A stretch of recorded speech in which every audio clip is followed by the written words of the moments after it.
নমস্কার বন্ধুরা, আমি অনিন্দিতা আপনাদের সকলকে স্বাগত জানাচ্ছি। আজকের আমি আটা আর আম দিয়ে দারুণ লোভনীয় একটা রেসিপি শেয়ার করব। তার জন্য এখানে 1 কাপ পরিমাণে উঁচু উঁচু করে আটা নিয়েছি।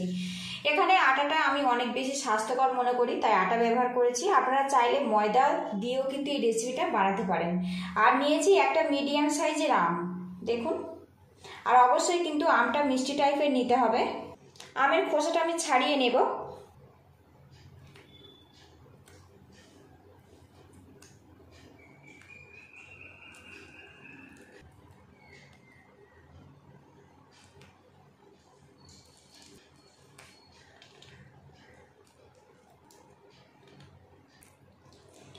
এদিকে দেখুন আমটা কিন্তু আমি ছাড়িয়ে নিয়েছি।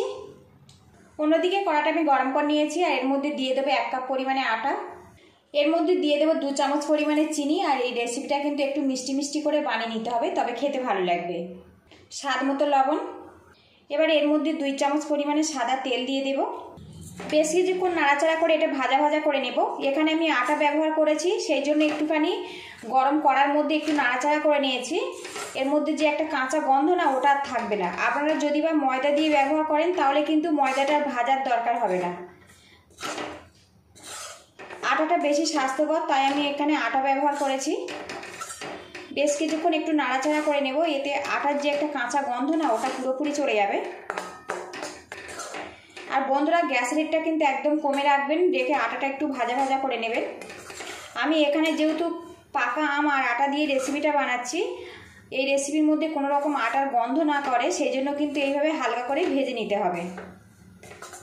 বেশ কিছুক্ষণ কিন্তু আমি আটাটা ভেজে নিয়েছি, আর এখন কিন্তু আটা থেকে সুন্দর একটা গন্ধ বেরিয়েছে। আর এইভাবে আটাটা ভেজে নিতে হবে। এখানে আমি গ্রেটার নিয়েছি, আমটা এই আটার মধ্যে আমি গ্রেট করে দেব। আর এইভাবে পুরো আমটা আটার মধ্যে গ্রেট করে দেব। এদিকে দেখুন আমটা কিন্তু আটার মধ্যে বেশ ভালো মতো আমি গ্রেট করে দিয়েছি। এর মধ্যে সামান্য জল অ্যাড করে দেব। আপনারা চাইলে কিন্তু পুরোটাই আম দিয়ে কিন্তু ডো বানিয়ে নিতে পারেন। আমি এখানে সামান্য জল ব্যবহার করলাম। নাড়াচাড়া করে একটু শক্ত শক্ত করে একটা ডো বানিয়ে নেব।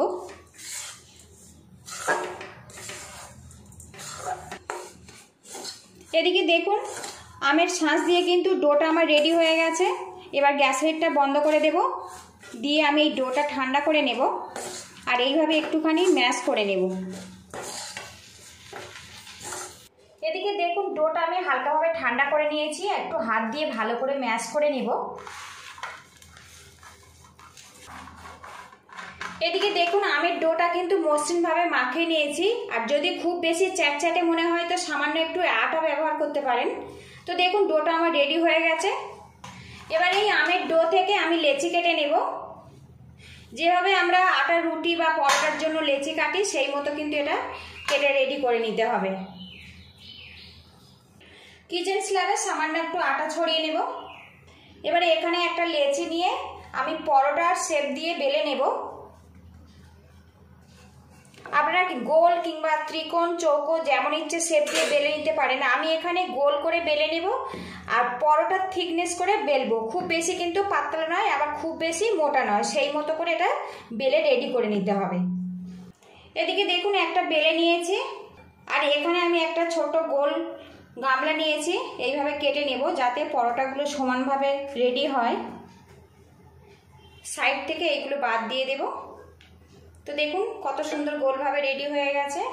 বাকিগুলো আমি এইভাবে বেলে নেব।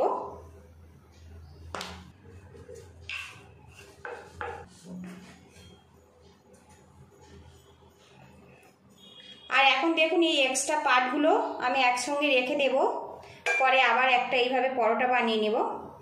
তো দেখুন পরোটার থিকনেসটা এইভাবে কিন্তু রেডি করে নিতে হবে। আর এইভাবে সবকটা আমি রেডি করে নেব। এদিকে তাওয়া বসিয়েছি, তাওয়াটা হালকাভাবে গরম হয়ে গেছে। এবারে এর মধ্যে একটা একটা করে পরোটা দিয়ে দেব। আর বন্ধুরা, আজ আমি আম আর আটা দিয়ে দুর্দান্ত লোভনীয় স্বাদের একটা পরোটা রেসিপি আপনাদের সাথে শেয়ার করলাম। ভিডিওটি ভালো লাগলে একটা লাইক দিয়ে দেবেন। আর চ্যানেলে নতুন হয়ে থাকলে চ্যানেলটিকে সাবস্ক্রাইব করার অনুরোধ রইল। পরোটা দিয়েছে, এবার এটা আমি উল্টে দেব। প্রথমে আমি উল্টে পাল্টে একটু সেঁকে নেব। আর গ্যাস রেটটা কিন্তু একদম লোতে রাখতে হবে, রেখে ধীরে ধীরে এই পরোটাগুলো ভাজতে হবে, তবে কিন্তু নরম হবে আর খেতে ভালো লাগবে। তো দেখুন হালকা করে কিন্তু ফুলতে শুরু করেছে।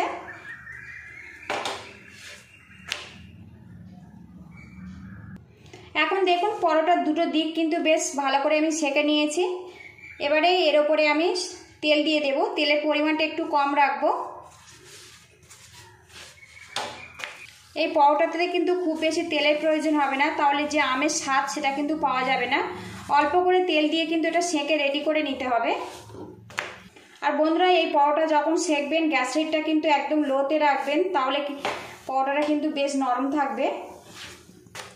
এদিকে দেখুন পরোটা আমার রেডি হয়ে গেছে। এর বেশি কিন্তু সেঁকবো না, তাহলে কিন্তু খুব শক্ত হয়ে যাবে, খেতে ভালো লাগবে না।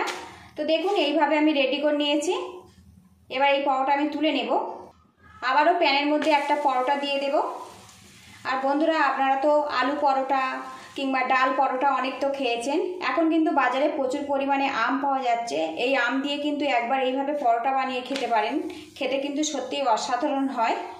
ভালো লাগলে একটা লাইক দিয়ে দেবেন আর যতটা সম্ভব শেয়ার করে দেবেন। আর বন্ধুরা, চ্যানেলে নতুন হয়ে থাকলে চ্যানেলটিকে সাবস্ক্রাইব করে নেবেন, পাশে থাকা বেল আইকনটি প্রেস করে পরবর্তী নিত্য নতুন রান্নার রেসিপির ভিডিওগুলো সবার আগে আপনার কাছে পৌঁছে যাবে। তো দেখুন উল্টে পাল্টে কিন্তু এটা আমি সেঁকে নিয়েছি। উল্টে পাল্টে সেঁকে নিয়েছি। এবার এর উপরে তেল ব্রাশ করে দেব। আর বেশ কিছুক্ষণ যদি এটা সেঁকে নেওয়া যায় তাহলে কিন্তু খুব কম তেলে কিন্তু পরোটাটা রেডি হয়ে যায়। এখানে যেহেতু আম পরোটা বানাচ্ছি, খুব বেশি কিন্তু তেল দেওয়ার দরকার নেই, তাহলে খেতে ভালো লাগবে না। আপনারা চাইলে কিন্তু তেলের পরিবর্তে ঘি কিংবা বাটার দিয়েও কিন্তু এই পরোটা সেঁকে নিতে পারেন। এদিকে দেখুন পরোটা রেডি হয়ে গেছে। আর এইভাবে কিন্তু সবকটা পরোটা আমি রেডি করে নেব। তো বন্ধুরা, অনেকেই তেল খেতে একটুও পছন্দ করেন না, তারাও কিন্তু এইভাবে সেঁকে খেতে পারেন তেল ছাড়া। খেতেও কিন্তু খুবই ভালো লাগবে। সবকটা পরোটা কিন্তু আমার রেডি হয়ে গেছে। কিছুটা আমি তেল দিয়ে ভেজেছি আর কিছুটা এরকম শুধু শুধু ভেজে নিয়েছি। সবকটা আমার রেডি হয়ে গেছে। এবার এটা আমি পরিবেশনের জন্য রেডি করে নেব। পাকা আম দিয়ে দুর্দান্ত লোভনীয় সাথে পরোটা কিন্তু আমার রেডি হয়ে গেছে। আর এখানে দেখুন আমি এটা তেল দিইনি, তেল ছাড়াই কিন্তু ভেজে নিয়েছি। আর এগুলো আমি হালকাভাবে তেল দিয়ে ভেজেছি। আর বন্ধুরা, এই পরোটা কিন্তু আপনারা মর্নিং ব্রেকফাস্ট কিংবা স্কুল টিফিনের জন্য বানিয়ে দিতে পারেন। খেতে কিন্তু অনেক বেশি ভালো লাগবে আর অনেক বেশি স্বাস্থ্যকর। আর এই পরোটাটা এতটাই টেস্টি বন্ধুরা, এর সঙ্গে কিন্তু কোনো রকম তরকারি বা কোনো কিছুর প্রয়োজন হবে না। এটা শুধু শুধু খাওয়া হয়ে যাবে। ভালো লাগলে বাড়িতে অবশ্যই এইভাবে ট্রাই করবেন। কেমন হয়েছে আমাকে কমেন্ট বক্সে অবশ্যই জানাবেন। আপনারা ভালো থাকবেন, সুস্থ থাকবেন। দেখা হবে নেক্সট ভিডিওতে। তো বন্ধুরা, একটা পরোটা আপনাদেরকে আমি দেখাই, এটা কতটা নরম আর সফটি হয়েছে দেখুন। তো কালার দেখে কিন্তু বুঝতে পারছেন এটা কতটা লোভনীয়। আর একদম দেখুন হাতের মুঠোতে চলে আসে। আর এটা যেহেতু আটা দিয়ে বানানো হয়েছে, এটা কিন্তু সবার জন্য খুবই ভালো। তো দেখুন কত সুন্দরভাবে কিন্তু পরোটাটা রেডি হয়েছে। বাড়িতে কিন্তু অবশ্যই এইভাবে ট্রাই করবেন। তো দেখুন কত সুন্দরভাবে কিন্তু ঝটপট এটা ছিঁড়ে গেল। তো দেখুন